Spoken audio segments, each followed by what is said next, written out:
Hello, everybody. Welcome to our webinar today.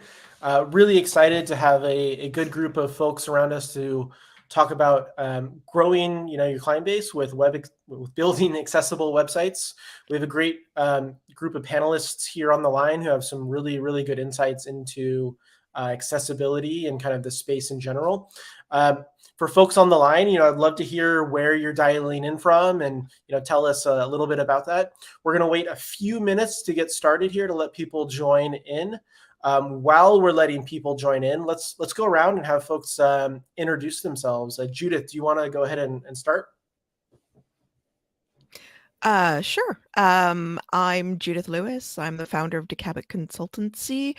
I've been working in search marketing and have a background in development, but search marketing for over 25 years. I did development many years before that, so I am old. But the lighting makes it look less gray and younger. So I really rely on my makeup and lighting to make me look younger than I really am. I work, medium-sized businesses to enterprise-sized businesses on their search marketing and marketing in general. So I get to go Yep. in, tell them what to do, go off, come back later, and they pay me for this. Tell them what they did wrong, and tell them to go back and fix their work, and things like that. It's fun. I love doing it, which is why I'm still at it. Well, that's great. Wonderful, and excited to have you here. Mariela, do you want to introduce yourself? Absolutely. Thank you so much. Very excited to be here with all of you. My name is Mariela Paulino. I am the advocacy and social media manager at AudioEye. I have spent the last decade working at the intersection of technology and social impact initiatives. And now at AudioEye, I get to really define what that looks like and work with individuals and agencies to really commit to making the digital world more accessible. So very excited about today's conversation. I guess I'll pass it on to Ty. Thank you. Hey, everyone. Ty DeMoore, Vice President of Strategy and Partnerships here at AudioEye. Been with the company since the beginning, working in accessibility and how to utilize technology and testing to make sure websites, apps, everything digital is accessible. So super excited to be here, answer questions, and learn a little bit more about digital accessibility today. Awesome. And I didn't get a chance to introduce myself. I'm Russ Jeffrey. I'm the Director of Platform and Product Strategy at Duda. I've been at Duda for almost 12 years. I'm one of our internal kind of knowledgeable folks about accessibility, and also kind of just help out the team more broadly with a lot of partnership and a lot of integrations and a lot of different areas. So really excited to be here. I see we have a few folks from Sarah from Dresden is calling in, Hans from Mongolia, Stanley from Amsterdam. Welcome, everybody. Really excited to have you here. For an agenda today, what we're going to be kind of covering is Judith has prepared some really exciting and kind of helpful information related to why accessibility matters on the web, right? Giving you really data and background on the metrics of how big it is, why you need to focus on this, what is kind of the overall economic impact for folks that have disability, just to give you some background of like why this is important as part of that. And so Judith will kind of give a presentation for about 20 minutes or so, and then we'll have plenty of time towards the end for Q&A and questions. So if you have questions along the way, please feel free to ask those in the comments box. We will have a chance to answer that. We also have kind of a good overview of why Mariela is here. She does have a hearing impairment and has some really interesting kind of insights of how the web is difficult for her, and kind of wants to share kind of her story and her background related to that. We think that'll be interesting for folks because for someone like myself, I never I don't have a disability, and so it's hard for me to imagine sometimes some of the difficulties faced by folks with disabilities when using the web more broadly. So I think it'll be interesting to hear kind of her day-to-day usage and the impact that it has on her specifically. So with that said, Judith, I'm going to hand it over to you to jump in on your presentation and have you kind of take it for a little bit, and just let's go for it. Fantastic. Well, I think that now, after all of this time that we've done presentations and things online, first thing I have to do is say, can everybody hear me? Of course, because, I have to not be muted. And then we have to check the slides to make sure that they actually work. So it's tradition. We've got to say, can you hear me? And are you seeing my slides? I'm hoping you are. Now, the last time I did one of these things, I actually forgot to introduce myself. And I'm so glad that you actually reminded me to introduce myself. I'm horrible at doing that. I just kind of launch into things and say, "Hey, this is who I am." For 30 seconds or less, and then launch into what I'm doing, and people are like, "And wait, what?" So this is me. If you are curious, you can use the search engine of your choice to look me up. But that's boring. So let's get into the meaty bit of this presentation. Now, I have clients that are from all over the world almost. And so I have had to help them with their challenges that they have for ensuring that their website is compliant and also optimized for visibility in search. The one key thing that every small to medium to large size enterprise must know and must embrace is that if you don't make your website accessible, it's not just that it's inaccessible, but everybody else will see it. It is in all likelihood not SEO friendly. So unless you want to hinder your own ability to be found online, you really should be making your website accessible. Now, there are a lot of reasons to do this globally. The last time we looked at Australian specific demographics, but globally, there are a lot of people. 1 in 4 people, in fact, I believe, was the statistic. 25% have a person with a disability in their household. So out of the 4 people that we have on the panel here, we would know, even if it hadn't have been self-disclosed, that at least one person would be differently abled to what society originally many years ago decided that would to be the norm. And there's no particular reason for it. I did psychology at university. It was made up, as so many things are in our lives, but this is why I drink. You can see here that it drives me crazy, the various different places, the UN, the WHO, all sorts of people have looked at this because it is an important demographic. Globally, it may not be on average. It may not be the same everywhere on average, but so for instance, in South Sudan, the numbers are different. But on average, around about a quarter of all households have somebody that is differently abled in them, and it could vary. It's not like a quarter of all people are in wheelchairs. I was in a wheelchair for part of my life, and I was lucky enough to not be left in a wheelchair for all of my life. However, that's not the only kind of disability there is out there. Not all of them are visible. And so we need to be sensitive. So the reason I am talking about this today, though, not just because there's a huge, gigantic population of people out there, as you saw in the previous slide, it's in the billions. You're over 1.5 billion people. So if you're looking to go global as a company, we shouldn't be ignoring that. But as you can see here on this slide, these are the statistics. And while I realize this is an Australian example, it is reflective in the US, Canada, where I'm from, the UK, and Europe. So a lot of countries will reflect this type of information, which is that you're not just losing a person for that one visit. You're losing a person for the whole of their life, and you're losing their friends and their colleagues and many other people by not having an accessible website. I know that one of the arguments that is often made, especially by senior team members, is that they want to go live with something rather than delay. And the something needs to be accessible for SEO, but also for people.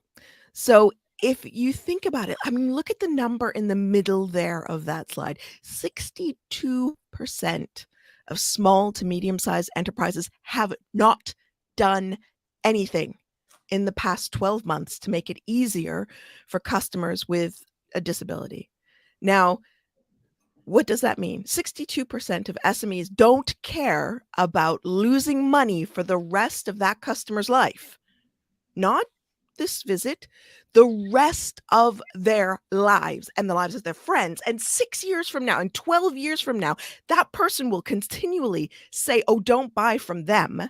Their website's rubbish and they didn't do anything to help anyone that wasn't perfect, in perfect, perceived perfect condition. So you really need to be thinking beyond the end of your nose, so to speak, and thinking beyond your own perceived n equals 1, and therefore n is the entire population of the planet. My husband is rather guilty of this, but you must be thinking beyond your personal experience and understand that there is a huge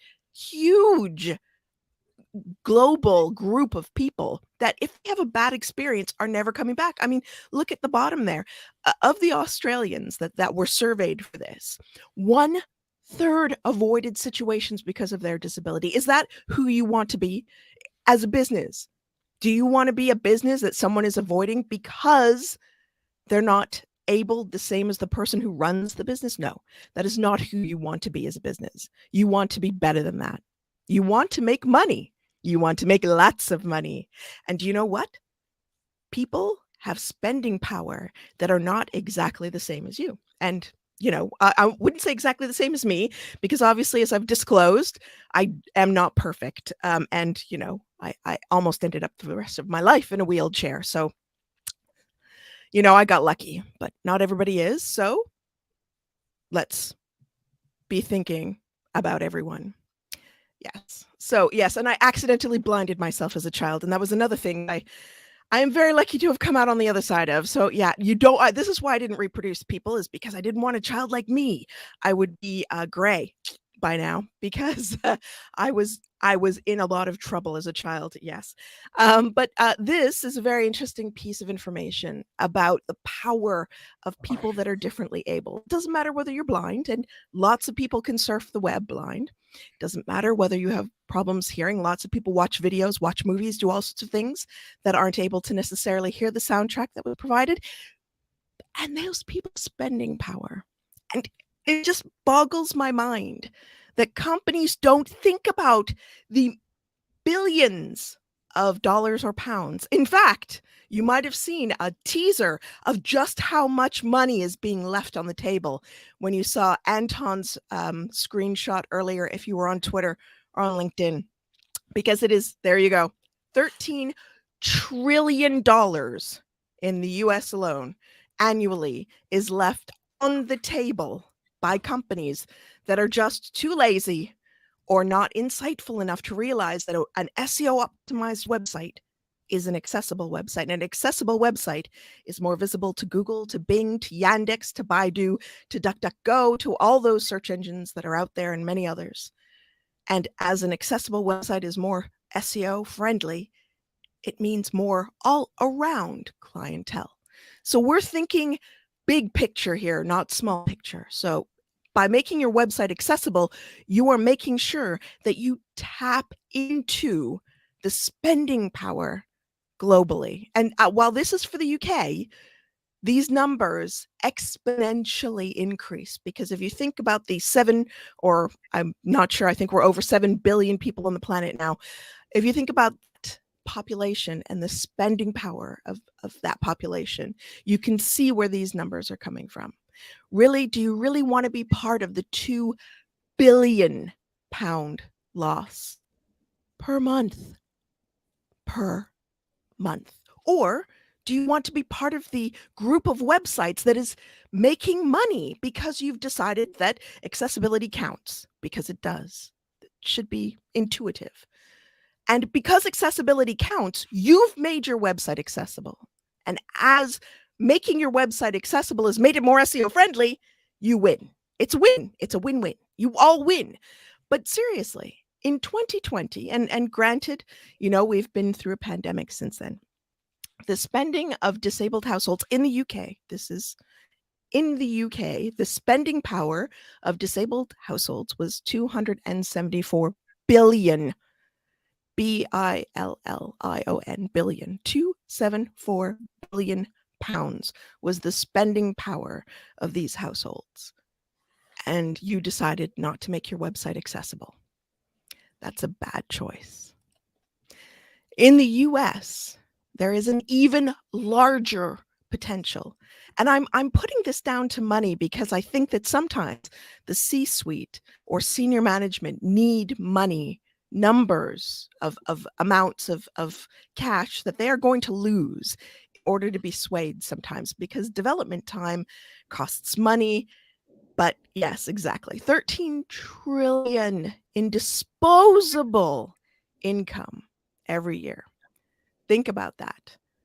You really are leaving a huge amount of money on the table. And I hope after this webinar, you will take screenshots of these numbers and you will present them to senior management to say, look, it may not be an SEO argument alone. It is an argument of accessibility being part of how we can make more money. And I realize that sounds crass, but sometimes it's the only way to get through to senior management. Look, though, at this number. Look at this number, $13 trillion. That is a huge amount of spending power. You cannot be leaving this money on the table by making your website inaccessible because you decided not to. It's not right. First of all, it's not right. But if I can't convince you that it's not right and that you're in violation of particular regulations, then I will say, look at all the money you're not going to be making, because that's the reality. You should make your websites accessible because that's the right thing to do. But sometimes we need to convince them with money. The spending power of this group is huge. So this is a US study that was done. And this US study says that disabled people represent 15% of the global population. Obviously, the numbers I got from the WHO and the UN are slightly different, but this US study shows that 75 to 80% of disabled people, of customers that are disabled, differently abled, feel that their experience was a fail. That their experience on a website was a fail. And there is $13 trillion of disposable income at risk. And 80% said that their experience was a fail. Do you really want to be part of that 80%, or do you want to be part of the 20% making the cash because you're getting recommended, because your website is accessible, because you're getting word of mouth marketing that you don't even have to try for because your website is accessible? And that's what we're talking about, is making your website accessible for money, for success. You know, it just makes sense. It makes monetary sense. So if you have trouble convincing the boss that the development time is worth it, this is the kind of information you can use to show your bosses why it's important to make your websites accessible. Because there's huge amounts of money at stake, and you really want to be the website that does a good job. However, it's not just about doing a good job, as I remind my clients. It's also about following the law. Yes, that's right. We always like to be on the right side of the law. And it's absolutely the right thing to do from the moral thing to do, but it's also the right thing to do from the legal side of things. And I will, this is the hill I will die on. Your website should be accessible because there's money in it. There's optimization opportunities in it, and it is the right thing to do, but also you won't get sued. And that's also, my dad wished I was a lawyer. And so, Dad, here is the nod to you. I may not be a lawyer, but I am paying attention to the law. So to my father, I say, here you go, Dad. I might not have been a lawyer, but I'm fighting the good fight still. And he cried a little bit every time I say that. But you can see it is important legally for your website to be accessible, because in different countries, there are different laws, but most of them require that a website, whether it sells something or not, must be accessible. So Yes, I'm not a lawyer, but listen to me. Please listen to me. It is the right thing to do to make your website accessible. There is a lot of money in making your website accessible. Sometimes it is very difficult to convince people of this, but those studies and their links to many of them, where I put the UN or the WHO, you should be able to find them with Google. But there are a lot of studies out there showing the spending power of people that are differently abled. So please, please, please, there you go. 50% of the world's population lives with some form of disability. 1.2 billion people. Do you really want to give 80% of 1.2 billion people a bad experience? No. No, you do not. You want to give them a good experience and sell stuff. But what does that mean? I mean, why isn't it always a consideration when we're building a website? Why is it that we have to fight? Why aren't SEOs just naturally thinking about this? Is the development cost really so high that you're willing to sacrifice $13 trillion in disposable income? I hope not. Because, like I said, an accessible website is an optimized website. And remember, kids, we don't spam. So none of this is about spamming. Image alt attributes. Alt attributes, yes, they're alt tags in some people's languages, but alt attributes, image alt attributes. I have stolen from my website here. I assume these slides will be available later, which is why it's tiny font. But what this is this is just inspect. So I went on to blog post, clicked inspect on the image, and to the right, you can see the panel that comes up that shows the inspect element and shows that there is a description of what the picture is. It is not a spam-filled tag of keywords. It is a description of the picture. Please, never spam. Imagine what it would be like if you were blind. So I had it where I could not see at all. The world was black. Now, there was no escape from this blackness, and I had to listen to everything. Now imagine how it would have felt to me if I was using a screen reader to try to read this blog post, and the first image I get to is just spammy keywords. I'll go back to Google, find something else. So please, in your alt attributes, it is not an opportunity for you to put keywords. You must describe the picture that you've put in there. And if your picture is so irrelevant that it doesn't enhance the article at all, rethink the picture, she says, tilting her head to the side. Use headings properly, please. I ask this for many years. I have asked that we use H1 to H3 properly. The University of California's president's office also asks that you use H1 to H3 in this case, but H1 to H6 correctly. There is an accessible website online called W3C.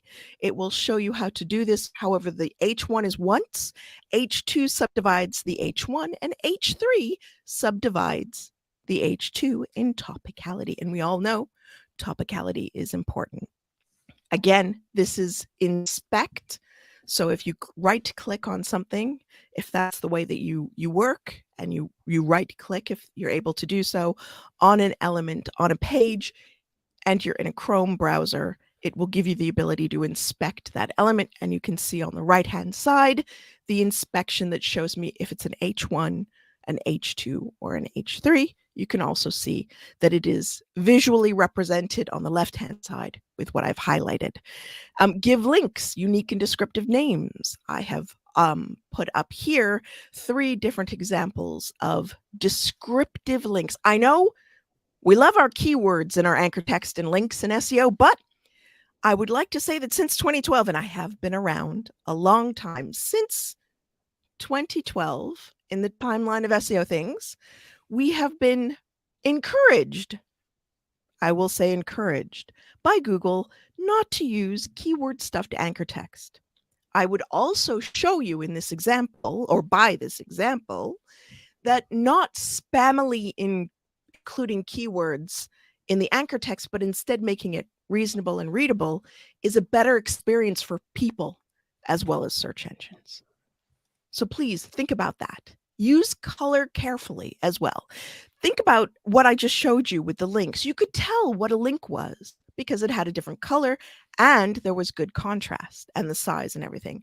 What I'm about to show you is not what I would call an example that I would want you to emulate. This is an example of something I would like you to avoid. Note here how the very, very washed out color of boys, girls, all, and categories. I'm reading from the top image, and it is a light blue on a somewhat darker blue, but not very dark blue. That contrast level is low between the two colors. And if you look on the far right-hand side of the top image, you can see the word popular has better contrast. The image below it, I've used Wave, which is a browser plugin. With one click, I can show you that there were, I believe, 100 and something errors on one of the pages I checked. It might have been this one. All the reds are because of low contrast between the background and the text. But as a human being, I have trouble reading that and I have to make it larger. Yes, I know, I wear glasses, she says, tapping her glasses. However, I don't appreciate having to struggle when I'm reading a website. So honestly, I'm not that differently abled than what is considered to be in the UK and Canada, and I assume the US, the norm. And I struggle sometimes with this gray text. So please make it readable and you'll keep us. Yeah, we'll spend more money. Include an audio description, which is just good SEO. Come on, please. I mean, it's been good SEO for many, many years. Many, I mean, I'm old, but maybe it's been best practice for longer than some people have been alive. It's possible.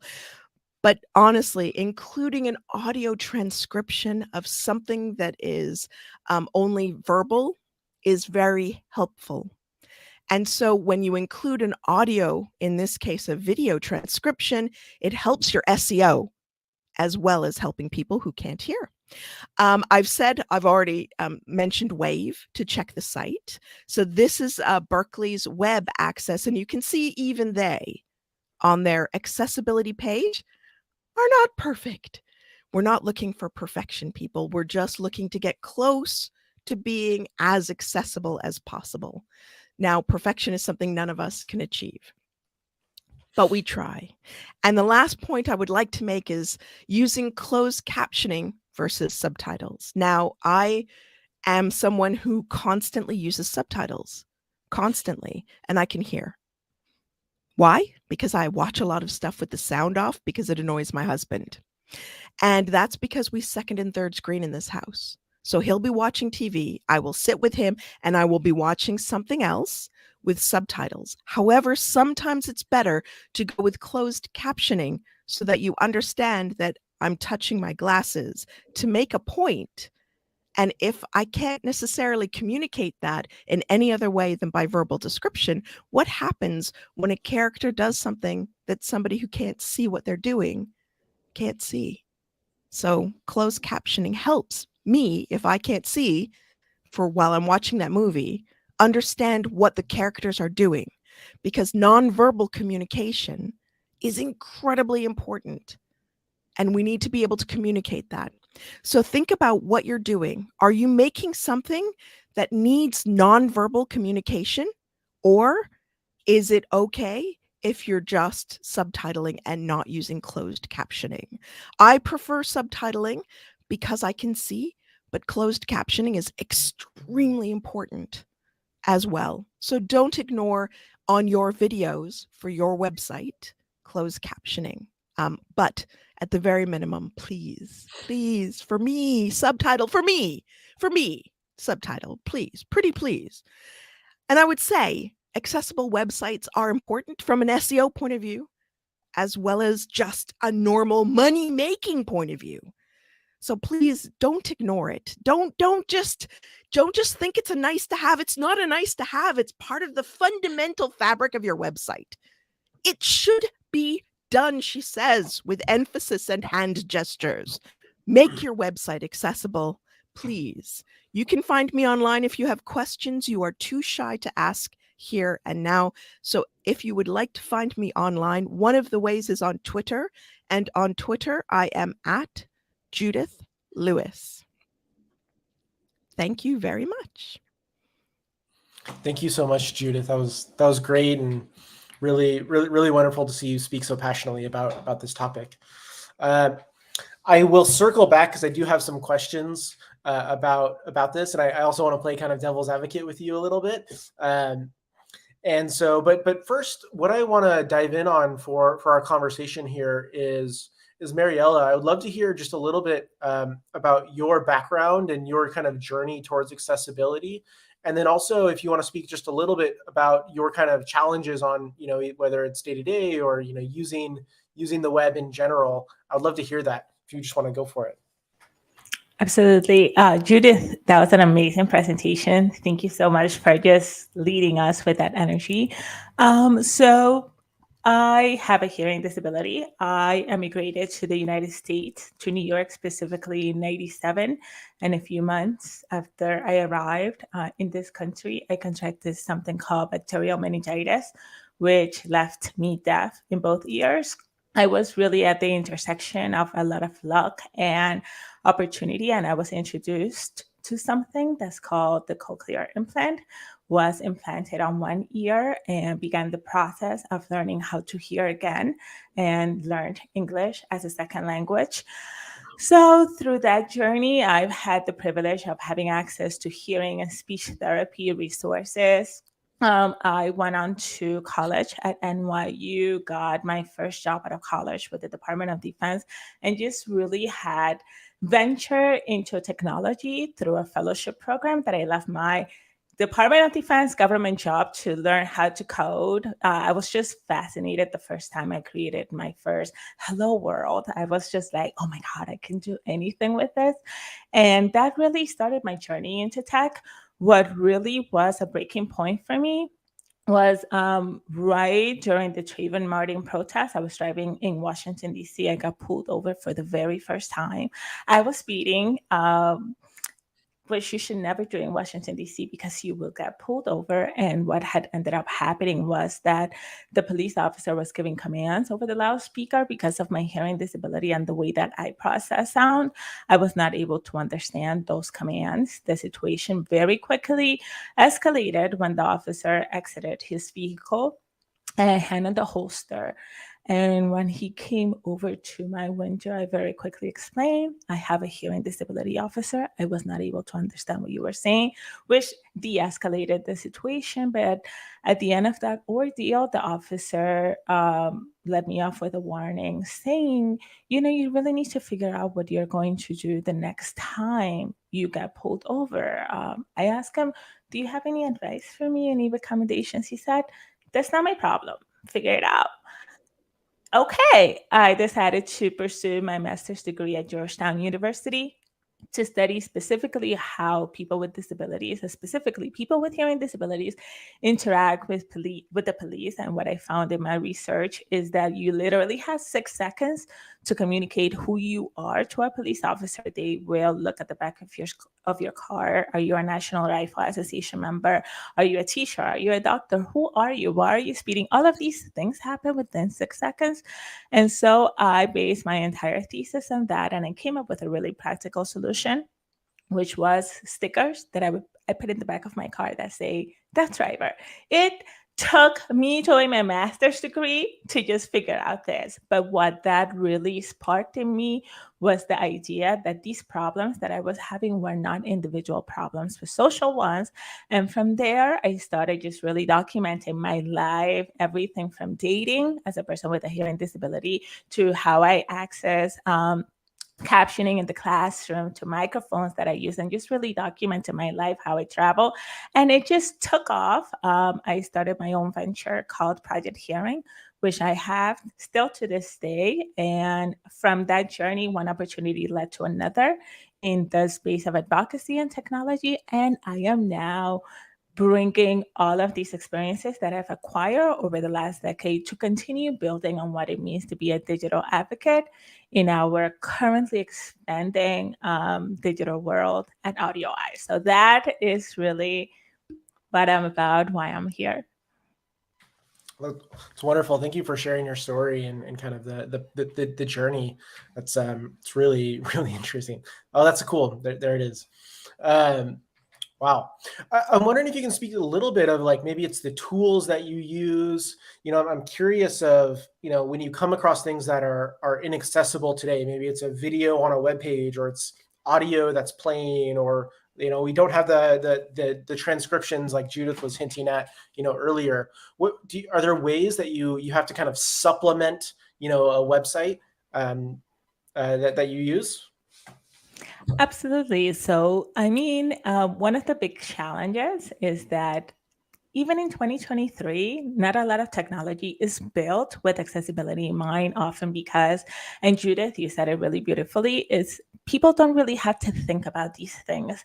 So you don't really think about vision accessibility until you yourself start struggling, or unless someone with a disability. You don't think about hearing accessibility unless you're struggling, or unless you know somebody who is struggling. Let's take, for example, the StreamYard platform.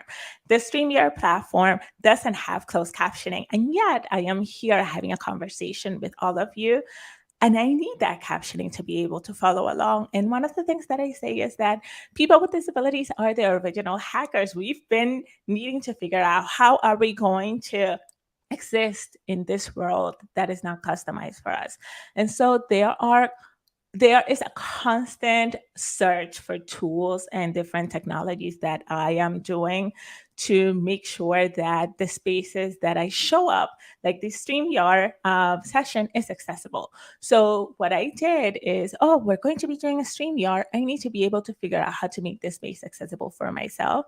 Google Chrome, for example, has an extension that you can use and download. I'll be happy to share that in the chat. So that allows for me to have the closed captioning show up on my screen so that I can follow up and follow along to what is being said. And it's just all these little hacking that people with disabilities do throughout the day, things that they figure out or that they share within communities of others to just really make the world inclusive for them. Yeah. Do you have to do like I know that's like a Chrome extension. Do you have to do the same thing on your phone as well? Like if you want to watch something, so there's like some add-on or using like the accessibility mode on your phone? I do. I'm actually a huge fan of the Pixel phone from Google. So right at the beginning of, and actually I'm going to go all the way back. In the past, when I had a job interview and these were done over the phone, what I would do is I would have my sister, I would have the phone call on speaker. By the way, I just absolutely hate talking on the phone. It's just such a 90s thing. I just don't like it. But anyway, what I would do is that I would have the phone on speaker, and then I would have my sister repeat what was being said, because to me, the phone can sound like blah, blah, blah. So what I would do is I would have my my phone on speakerphone. I would have my sister listen in, and then I would lip read what she was saying. And she got so good at it. She is just like a fantastic, I want to say like translator, if you will. And that's really how I would do all of my interviews at the beginning of my career. So the Pixel phone actually came out a few years ago, and they have this new feature on the Pixel phone that has live captioning. So I am able to do all of my phone calls with no delay. I mean, the caption is live real time. I can also use that same functionality when I go on TikTok or when I go on Instagram or when I go on Facebook, and videos do not have captioning embedded, because a lot of creators, it's not that they don't want to do accessibility, it's that they don't know how to do accessibility. So tools like the Pixel phone are able to provide that accessibility feature to make the digital world accessible for me as a person with a hearing loss. Totally. And how often do you think it is that you visit a digital property and you just kind of like leave because you can't do anything there? Like, is that common for you? It is. There are times, if you even look just as recently, I mean, the pandemic, for some of us, it feels like it was a decade ago, but it really wasn't. And if you just look back at the COVID pandemic, at the beginning of the pandemic specifically, we were getting news briefings in New York City that did not have live captioning, that did not have ASL interpreting. And so people with hearing disabilities were missing out on a lot of this information. And it's so ironic that April is Earth Month and we have all of these things going on with global warming and such. But if you look at the statistics, people with disabilities are very, very often left behind during times of crisis or during an emergency situation. And it is so important for us to make our websites accessible, for us to make our news broadcasts accessible, because people with disabilities are the most vulnerable. And there are so many times I will just go on an Instagram video, it's not captioned. And the automatic captioning is not human caption, is not human edited. So there are some discrepancies that happen. So I'll be reading the automatic captions on my phone, and because it's not human caption, I'll get like a random refrigerator word on the caption, and I had to think critically about what is this person saying and what is the actual word that's being there. But that is a big challenge. And I also want to add that if you really think about it, after the COVID pandemic, so many things have really transferred to online spaces. We go to concerts online, we do learning online, we go to birthday parties online. There are still funerals that happen online. Like all of our lives are continuously happening online. And when these events and when these spaces are not accessible, I am not able to really participate with the same quality that everyone else is who does not have a disability.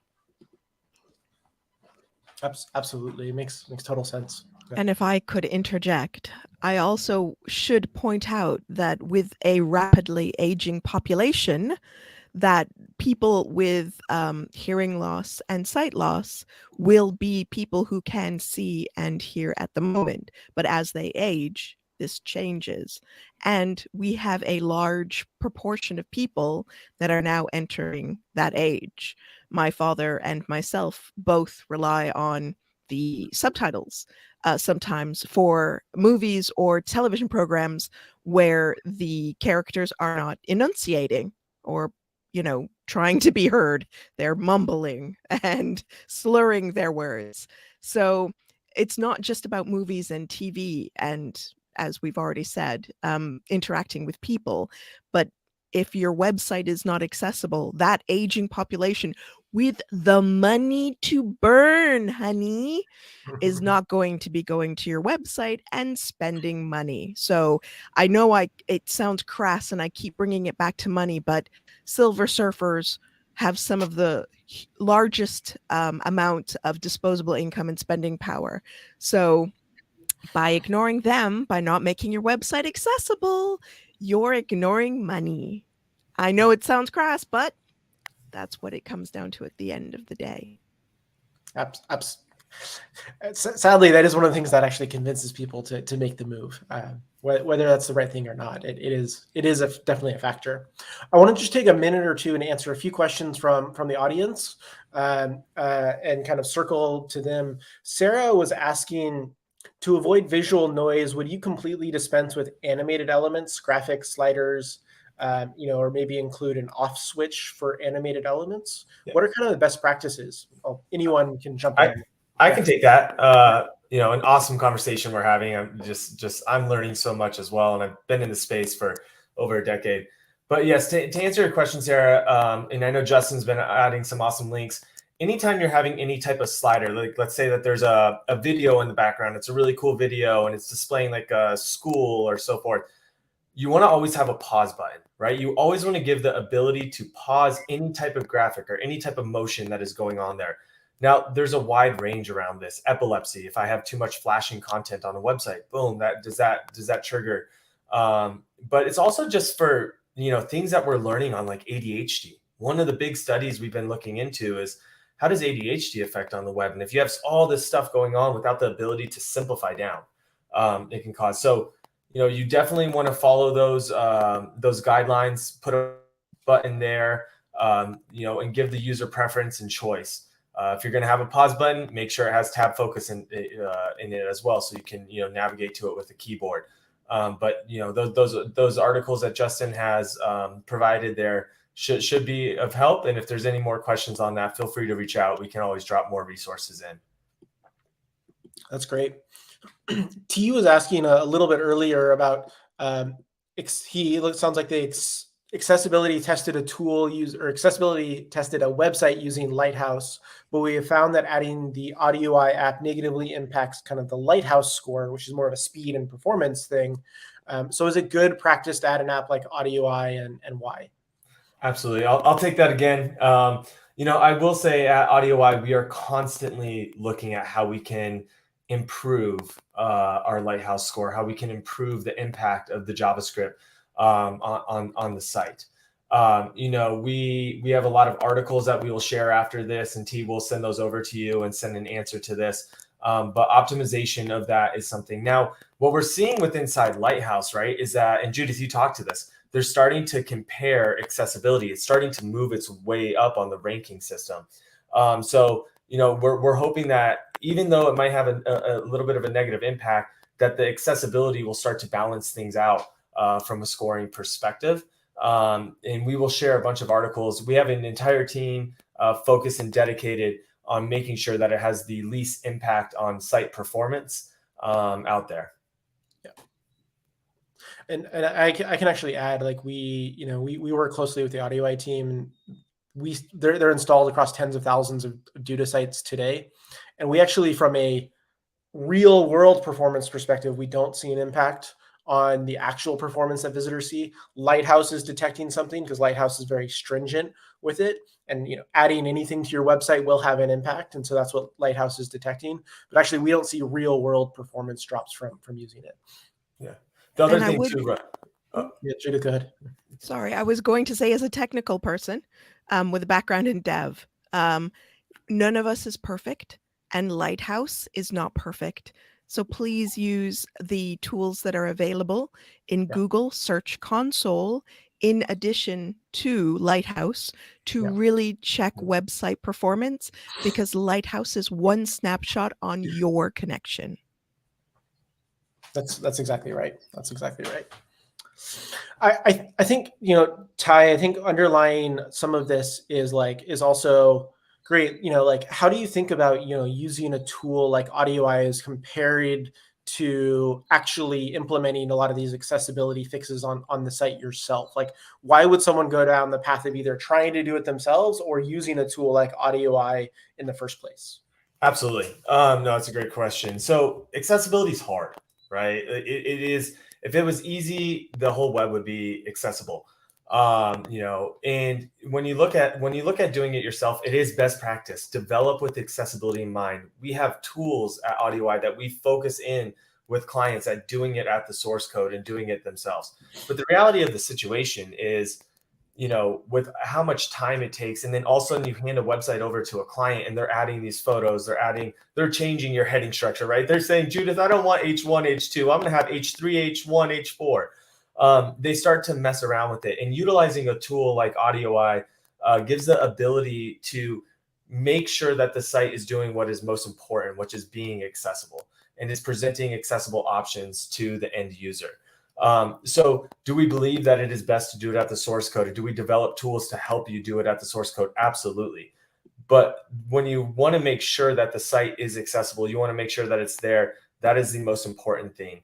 And that's why there are tools like AudioEye out there to make sure that you are delivering that accessible content. And then another thing we always see is a bridge approach, right? Where you use something like AudioEye to make your site accessible now and work with your client now to make sure that it's presenting accessible options as you develop internally the accessibility at the source code. So that is something else we've seen. And then also for high frequency agencies, right? If you're an agency pumping out tons and tons of websites, and the moment you hand that site over to a client, they're just going to break everything. AudioEye is a great, great tool. And Judith's laughing because she probably sees this all the time. Yep. The big pictures are the biggest bugbear of mine because it slows your site down and it's difficult for people to load. So yeah, big pictures, or as you say, changing using H3 and H4 as visual design elements rather than indications of breaks in content are two of my biggest bugbears. So please follow design best practices. And when you, as you say, hand it over to the client, using AudioEye to help keep them on track is super important.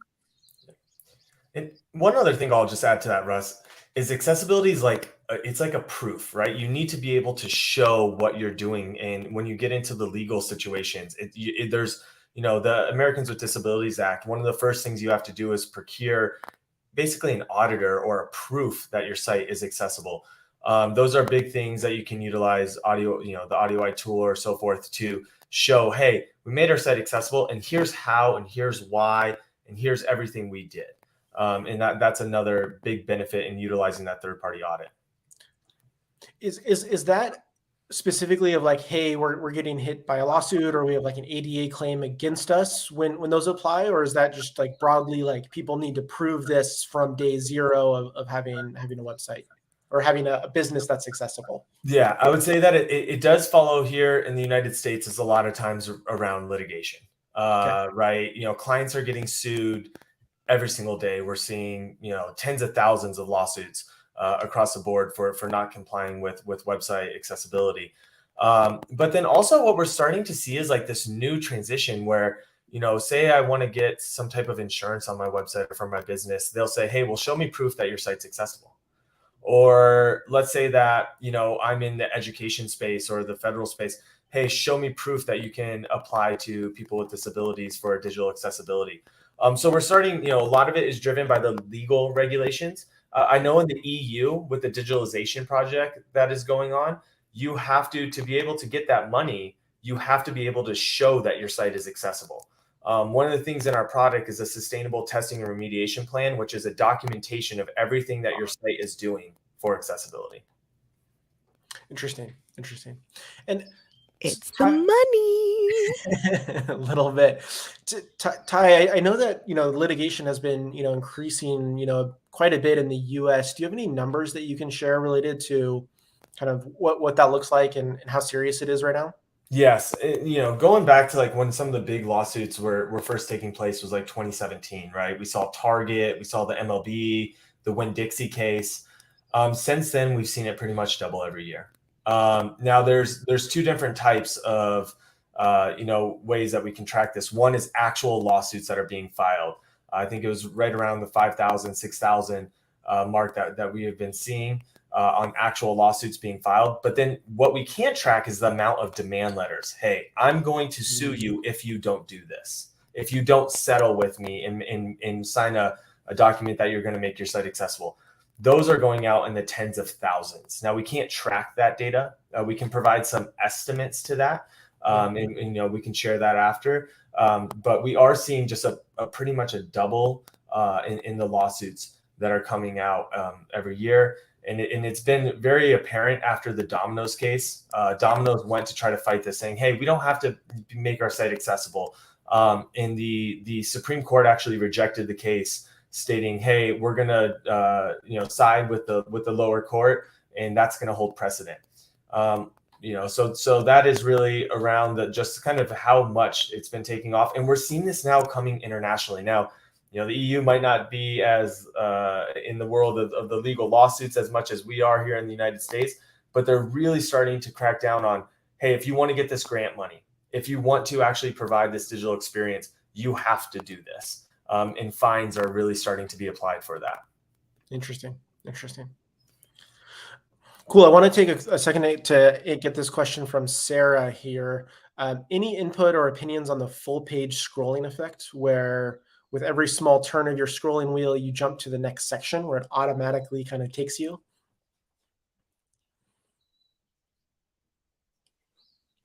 The input is, I would say that's bad design. Send that back with a bill to the dev agency and say, fix it or else. But I'm that kind, I'm old now, and I make casual threats. That's probably not the best way to behave in business, but it's an inappropriate design and it makes it difficult for people.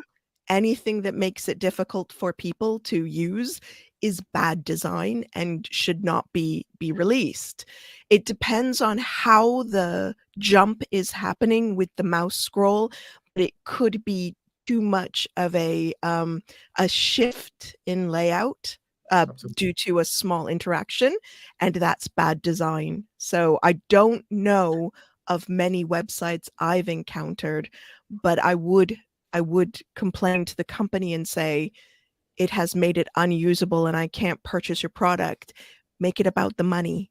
If you make it about the money, you get much more, you get listened to more seriously when you say, I was going to purchase X and I was unable to because of Y.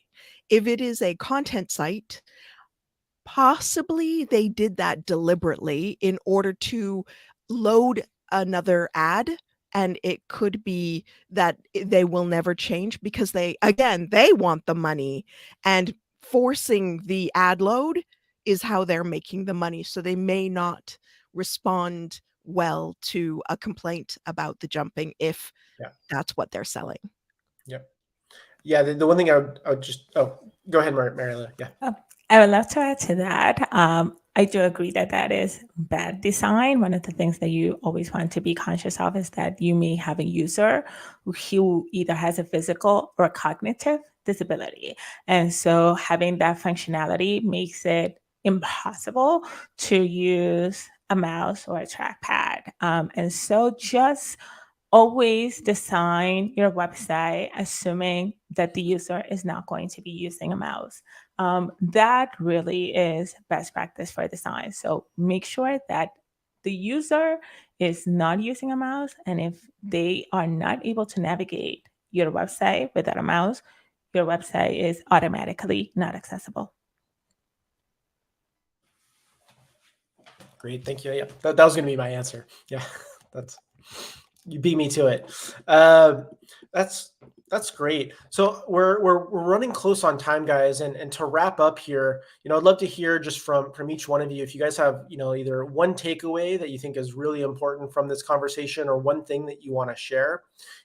If I could point you in a direction, is a lot of our audience is our digital agencies, and so if you have a way for them to communicate better with their clients or push their clients in this direction, giving them guidance on that is, what would you say to them? Let's go ahead and start with Judith if you want to start the roundtable here. Okay. There are two approaches that an agency can take here. Yeah. Either you can hide it and force your clients to be accessible because you know that this is the best thing for them, and you hide it as simple SEO. That's it. It can be as simple as that, as good design and SEO, and you don't say anything about accessibility. For the medium to larger size businesses who will be aware of the necessity of having an accessible website, demonstrate that you are aware that this is important by putting it as an integrated but separate section of a proposal or pitch, and say, it's part of this. You can't opt out, but here is how we're handling accessibility.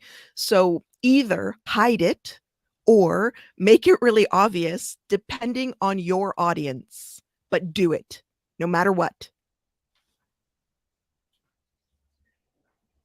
Great. Ty, you want to jump in? Yeah, I'll jump in on that. I mean, as an agency, you are really, and kind of placating off of Judith, you're really the SME for the clients, right? And by showing the importance of this and really, it's like SEO. You're going to tell your client how good SEO is so that they have a really good website that's showing presence and showing up. It's the same thing with accessibility. They're going to listen to you. These clients often don't really know much about technology, and that's why they're working with you. So by showing that importance and becoming that subject matter expert for them, really is going to help us drive inclusivity across the globe. At the end of the day, that's all that's our mission here, is to just make sure that everyone can access the web, that everyone, that can utilize the information that they want, like Mariela was saying. So be that SME, don't shy away from it. and we'll have a more inclusive world. Marielle, any last closing thoughts? I have two things. The first one is with these conversations, I always end them with do what you can where you are with what you have. If what you can do is make sure that you are adding alt text to your pictures, do that. If you are a decision maker who is tasked with leading a project, make sure that you prioritize accessibility. If you are in charge of a budget for your organization, make sure that you are prioritizing accessibility in your products. Do what you can where you are with what you have. Start there. The second thing I want to encourage people to do, I'm actually co-organizing a conference that's happening in 2 weeks. It's called the A11Y conference. A11Y stands for accessibility. It's a numerism because the word accessibility has 11 letters. So A11Y conference. And in there, you will hear from 54 speakers, all of them across the board of disability, from neurodiversity to vision, to mobility, to hearing, to cognitive disabilities. And it is a conference that I created because I was really tired of waiting to be invited to the table. Again, doing what you can where you are with what you have. And if you are not being invited to the table, creating that table yourself. So it's A11yconference.com. Go get your ticket for that. It's going to be awesome. That is really my closing thought. Thank you so much for putting this event together. Thank you to everyone here. Judith, Marielle, Ty, really appreciate you guys coming on and sharing insights and sharing passion and dedication to this topic. I thought this was a great webinar. So again, thank you all around here. And thank you for everyone for asking questions and hanging out and being part of this conversation as well if you're viewing. So I think that's it. Let's go ahead and wrap it up. Thank you, guys. Thank you. Thanks, everyone. Thanks. All right.